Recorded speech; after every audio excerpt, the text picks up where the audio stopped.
भारत माता की, भारत माता की जय जय बीजेपी, जय जय एनडीए, जय जय एनडीए, जय जय मोदी जी, जय जय मोदी जी। मंच पर उपस्थित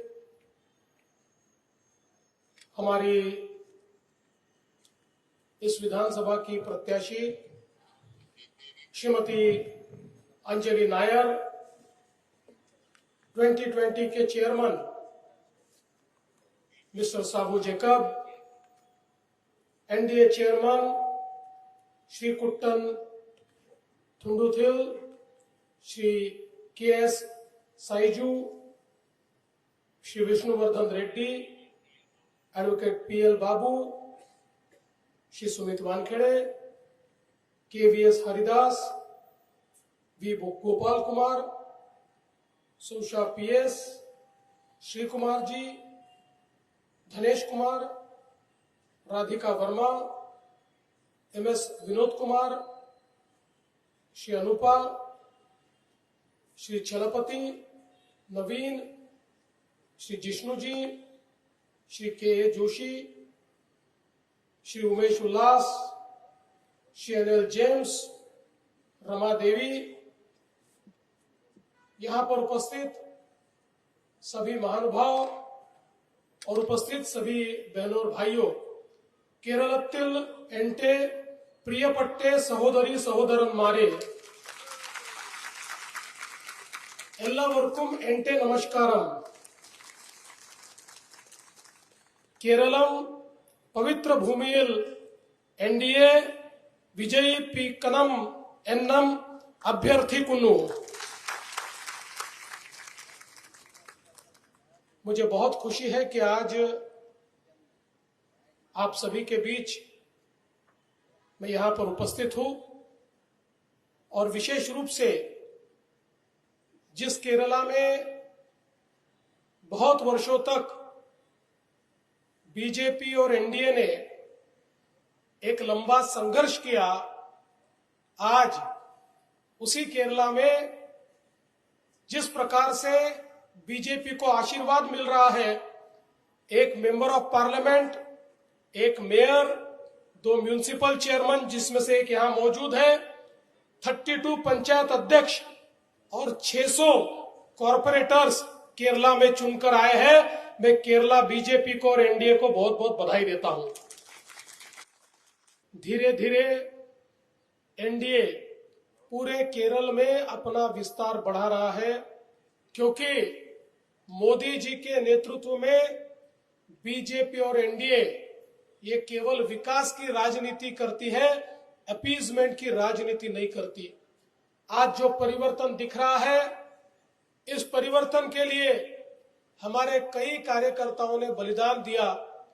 300 से ज्यादा कार्यकर्ता मार दिए गए, कई लोगों के हाथ पैर तोड़ दिए गए, बहुत बड़े पैमाने पर हिंसा हुई, लेकिन बीजेपी कभी रुकी नहीं। बीजेपी ने संघर्ष जारी रखा।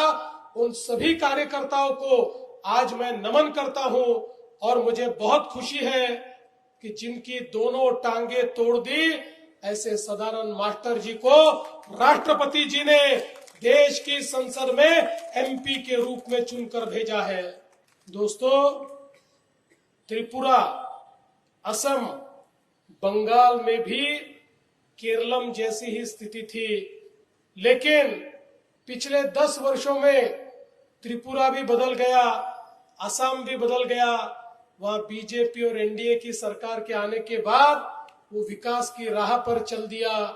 और अब मैं बंगाल से आ रहा हूं, आपको यकीन के साथ कहना चाहता हूं, बंगाल भी इस बार बदलेगा, बंगाल में भी बीजेपी की सरकार आएगी। अब मैं आपको पूछने के लिए आया हूं, क्या आप केरलम में भी एनडीए की, बीजेपी की सरकार लाएंगे, मोदी जी की सरकार लाएंगे? केरलम को एक बहुत बड़ा इतिहास है, यहाँ की एक बहुत समृद्ध संस्कृति है। प्रधानमंत्री मोदी जी ने इसको केरलम नाम देकर उस संस्कृति और विरासत के साथ हम सबको जोड़ा है। और आज जब मैं त्रिपुनिथुरा के इस शहर में यहां पर आया हूं तो सबसे पहले भगवान संथाना गोपाल अर्थात भगवान विष्णु को कोटि कोटि प्रणाम करता हूं। क्लासिकल आर्ट्स की इस नगरी को मैं प्रणाम करता हूं।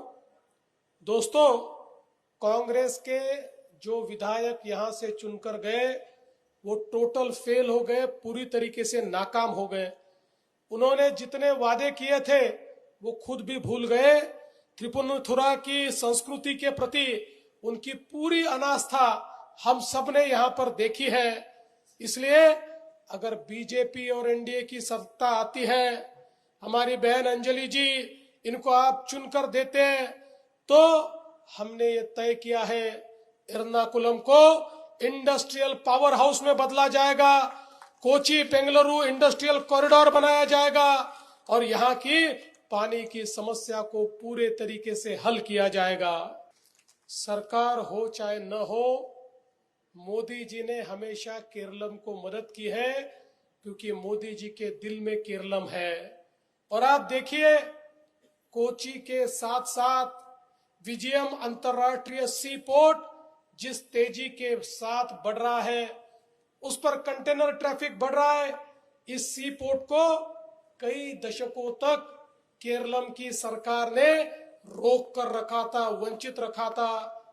दिसंबर 2024 में इसको मोदी जी के नेतृत्व में शुरू किया गया और अब पूरी दुनिया में 83rd नंबर पर यह ऑलरेडी पहुंच चुका है और इस पर 16,000 करोड़ रुपए का विस्तार कार्य और भी चल रहा है। 16,000 करोड़ रुपए की लागत से यहाँ रेल नेटवर्क बनेगा, लॉजिस्टिक पार्क बनेगा, बंकरिंग की सुविधाएं बनेगी।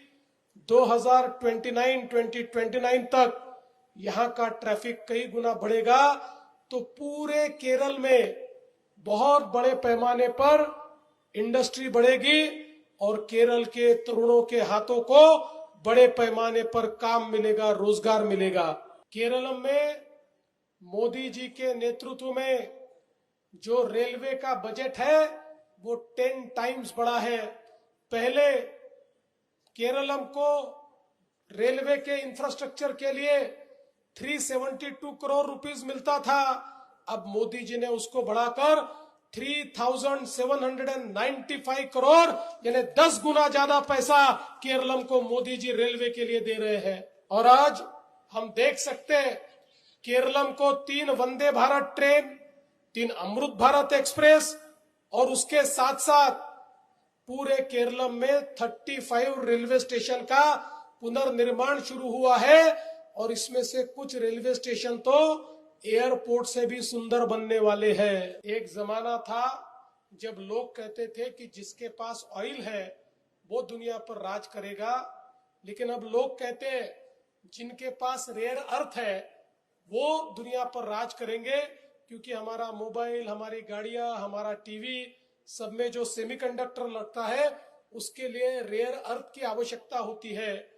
मोदी जी ने पूरे देश में 4 राज्यों में रेयर अर्थ का डेडिकेटेड कॉरिडोर तैयार करने का निर्णय लिया। उन 4 राज्यों में हमारा केरलम है जहां डेडिकेटेड रेयर अर्थ कॉरिडोर बनने वाला है।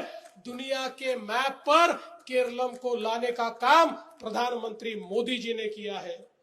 भारतमाला परियोजना में केरलम के लिए 593 किलोमीटर के 20 हाईवे बन रहे हैं और इसके लिए मोदी जी ने 57,000 करोड़ रुपीस केरल के हाईवेज के लिए दिए हैं। केरलम को नॉर्थ साउथ कॉरिडोर की कनेक्टिविटी देने के लिए हाईवे 66 का काम शुरू है। इसका काम पूरा होने के बाद विशेष रूप से विडियम और कोची पोर्ट को इसके कारण बहुत फायदा मिलेगा और विशेष रूप से इसके कारण केरलम में पर्यटन की, टूरिज्म की और उद्योगों की बहुत बड़ी इन्वेस्टमेंट आएगी और केरलम का पूरा चित्र बदल जाएगा। आपको सुनकर आश्चर्य होगा, केरला में मोदी जी के माध्यम से हाईवे इंफ्रास्ट्रक्चर पर टोटल 3 लाख करोड़ रुपीस का इन्वेस्टमेंट किया जा रहा है। आज हम देख रहे हैं दुनिया में युद्ध चल रहा है।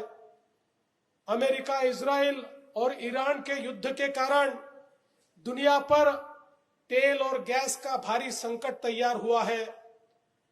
और मुझे इस बात की खुशी है कि प्रधानमंत्री मोदी जी ने इस प्रकार का नेतृत्व हमको दिया है कि आप देखिए, पाकिस्तान हो, बांग्लादेश हो, श्रीलंका हो, म्यांमार हो, कोरिया तक, ये सारे देशों को इमरजेंसी घोषित करनी पड़ी और सबको पार्शियल लॉकडाउन करना पड़ा। लेकिन मोदी जी ने ऐसा नेतृत्व दिया, भारत में एक दिन भी पेट्रोल डीजल की कमी नहीं हुई, घर में गैस भी मिला और एक दिन का भी लॉकडाउन मोदी जी ने भारत में नहीं होने दिया। लेकिन राहुल गांधी और सीपीएम की नीयत देखिए, देश में ऐसे समय भी इतनी गंदी राजनीति उन्होंने की, रोज लोगों को स्टेटमेंट दे देकर गैस कम हो जाएगा, पेट्रोल नहीं मिलेगा, डीजल नहीं मिलेगा, बोल बोलकर पेट्रोल पंप पे लंबी लंबी कतारों में घंटों तक लोगों को खड़ा किया और देश में पेट्रोल की कमी हो, इस प्रकार से पेट्रोल के मैनेजमेंट को खराब करने का काम राहुल गांधी और सीपीएम ने किया। लेकिन मोदी जी ने उनकी हर हरकत को नाकाम कर दिया और भारत बड़ी ताकत के साथ खड़ा हुआ। मोदी जी ने फ्यूचर का, भविष्य का विचार किया है, इसीलिए आगे में केरलम की एनर्जी सिक्योरिटी के लिए 3000 करोड़ रुपए खर्चा करके Mangaluru to Kochi gas pipeline का काम गेल ने शुरू कर दिया है। और ये पाइपलाइन पूरी होगी तो केरलम को कभी भी गैस की कमी नहीं होगी।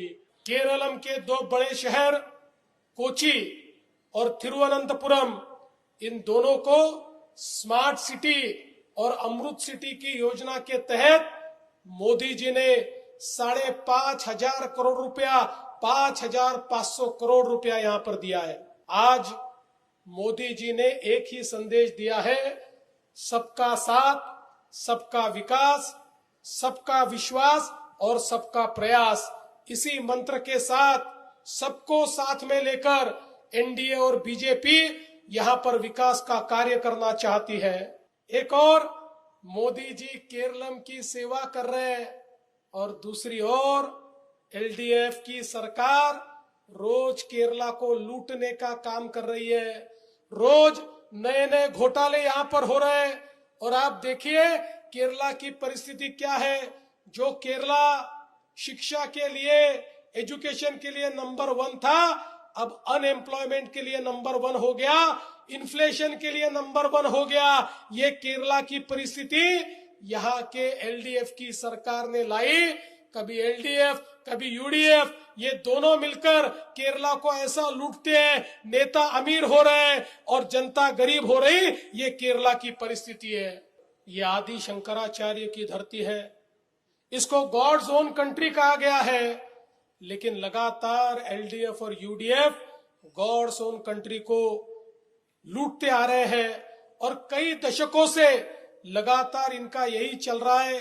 ये लोग यहाँ पर लड़ते हैं और दिल्ली में साथ है। ये इंडी गठबंधन में एक साथ एक दूसरे के गले मिलते हैं और यहाँ आकर WWF की नूरा कुश्ती, नकली कुश्ती लड़ते हैं। यहाँ त्रिपुनिथुरा में भी बीजेपी को, एनडीए को यहाँ पर नगर निगम में 21 सीटें मिली, सबसे बड़ी पार्टी हुई, हमारे अध्यक्ष उपाध्यक्ष बने। लेकिन बाद में यहां पर भी स्टैंडिंग कमेटी में एलडीएफ और यूडीएफ साथ में आए। अब दोनों साथ में मिलकर जो लोगों ने दिया वो मैंडेट है उसको फ्रस्ट्रेट करते हुए यहां पर भी लूटने का काम कर रहे हैं। इसलिए यकीन मानिए ये दोनों पार्टियां एक है, ये दोनों पार्टियां एक दूसरे को संभाल कर लूटती है। ये घोटाले का केरलम बन चुका है।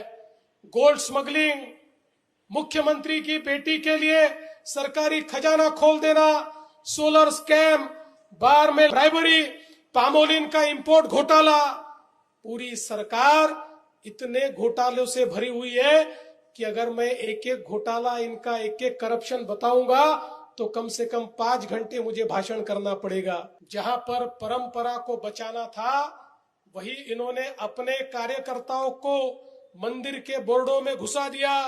पवित्र द्वारपालिका मूर्ति का सोना चोरी हुआ और हम सब लोग जानते हैं भगवान अय्यप्पा के कोषागार में भी इंस्टीट्यूशनल लूट, इस प्रकार की लूट इन्होंने मचाई।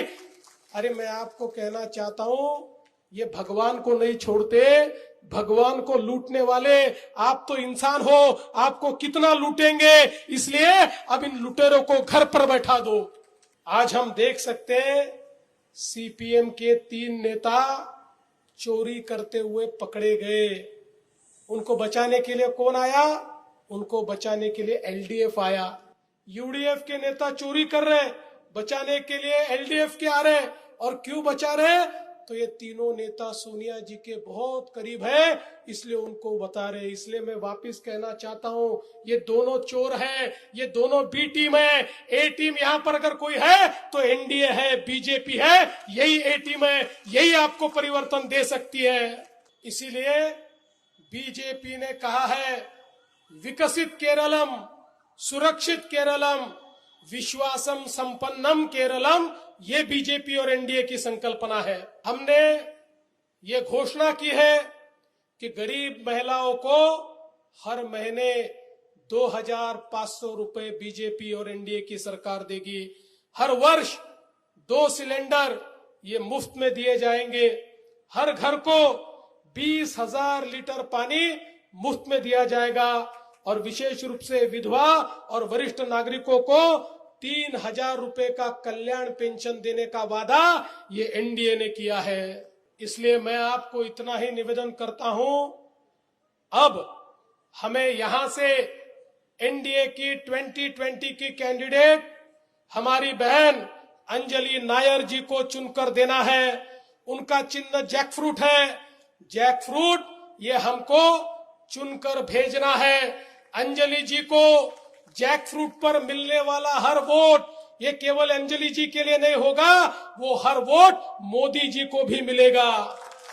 इसलिए मित्रों, परिवर्तन का समय आ गया है। माट्ट तिंटे समयम एत्ती इरिक्कुन्नु, परिवर्तन के लिए वोट दीजिए। माट्ट तिन्नाई वोट चेयू। केरल में परिवर्तन लाना है। केरल तिल माट्टम कोंडू वरानम। धन्यवाद, नन्दी नमस्कारम।